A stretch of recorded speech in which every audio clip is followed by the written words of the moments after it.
Let me tell you something that may sound insane at first, but your spirit already knows it's true. You were never ordinary. You were never safe. You were never supposed to blend in because you were chosen.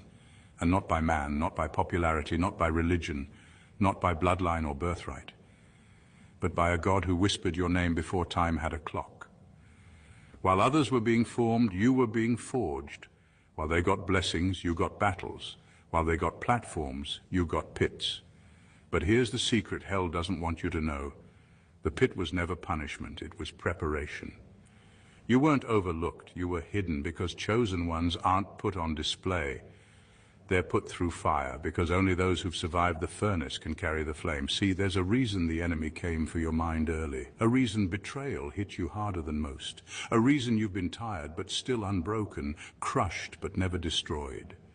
Because there's something embedded in you that hell can't delete, a divine code that screams, untouchable, you were sealed. Before you ever lifted a prayer, before you ever fasted, before you ever repented, he sealed you with something hell can't reverse, an unbreakable assignment.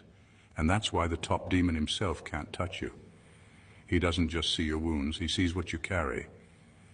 That's why the attacks were never random, that's why the rejection wasn't a coincidence. That's why isolation became your best friend, because God wasn't punishing you. He was protecting what hasn't even been released yet.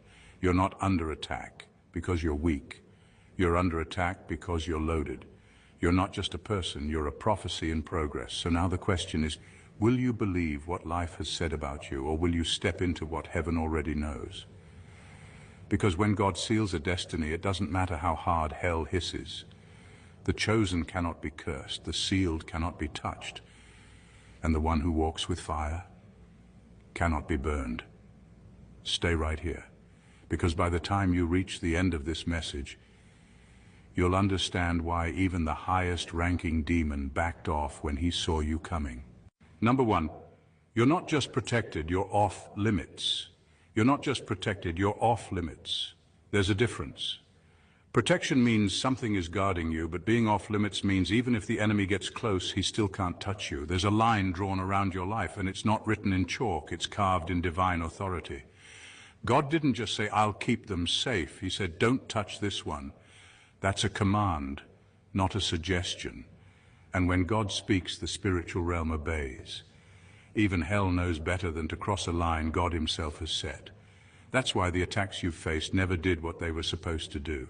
You've been hit, yes, wounded, yes, but never destroyed, never taken out. That's because there's a layer over your life that goes beyond logic. It doesn't make sense why others crumbled under pressure you survived, why others lost their minds in storms that you somehow walked through. It's not that you're stronger, it's that you're sealed. See, the enemy studies people. He knows weakness, he tracks patterns, but when he gets to you, he sees something different. He sees a life with heavenly orders stamped all over it. He sees boundaries he can't cross. He sees divine warnings that say, access denied. It drives him crazy. So instead of attacking you directly, he sends distractions, confusion, delays, people who carry chaos. But it never really works. Why? Because even in your lowest moments, there's something in you he can't crack. That's what happens when you're chosen. You're not just watched over, you're marked. And being marked by God doesn't mean life gets easier. It means hell recognizes you as a threat, even when you don't feel like one. But it still can't reach you. You're not vulnerable the way others are. You walk with a seal that can't be forged, faked, or forced open. You're not just protected. You are untouchable, not because of who you are, but because of whose you are. Number two, you're not in a battle. You are the battlefield. You're not in a battle. You are the battlefield. That's why your life has felt like a war zone since the beginning. You weren't just born into conflict, you attract it, not because you're weak, but because you carry something that forces light and darkness to collide. Wherever you go, something shifts, atmospheres change, people get uncomfortable, things either break off or break loose. That's not random, that's spiritual. You don't step into battles, you become the ground where battles are fought. There's a reason you've always felt like you were being pulled in two directions, like you're in the middle of something bigger than you.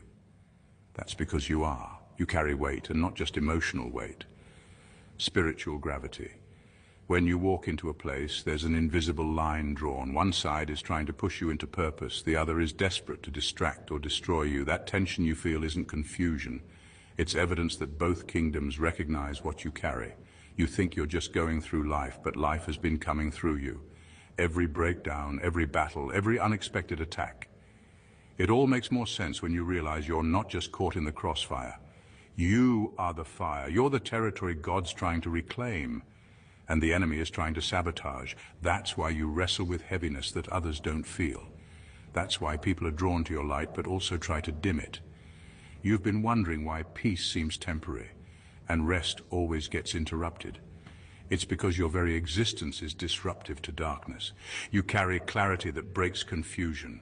You carry purpose that frustrates evil. You carry presence that pushes back hell.